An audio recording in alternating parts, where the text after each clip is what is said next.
दहशत गर्दों को किसी सूरत दोबारा फाल नहीं होने दिया जाएगा। Army chief general Asim Munir का कोर कमांडर्स कॉन्फ्रेंस से खिताब।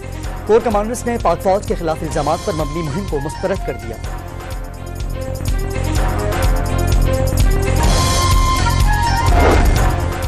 पाकिस्तान ने सऊदी अरब को PIA एयरपोर्ट्स और इस्लामाबाद में 2 5 स्टार होटल्स की निजकारी में ज्वाइंट वेंचर की पेशकश कर दी। मटियारी ट्रांसमिशन लाइन और फर्स्ट विमेन बैंक की भी ऑफर।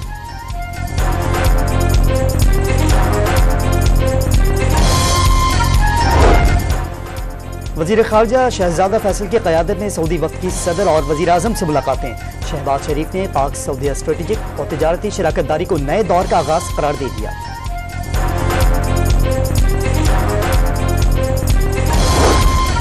मिल्लत एक्सप्रेस में पुलिस तशद्दुद का शिकार खातून की हलाकत की वजह ट्रेन से गिरना करार दे दिया गया। डॉम न्यूज ने पोस्टमार्टम रिपोर्ट हासिल कर ली।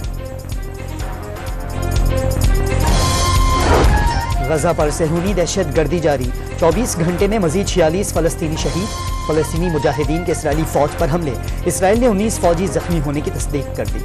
और इसराइल का लबनान में कार पर ड्रोन हमला, एक शख्स जाम हक। हिजबुल्लाह का आयरन डोम दिफाई सिस्टम पर खुदकुश ड्रोन से हमला, 3 इसराइली जख्मी।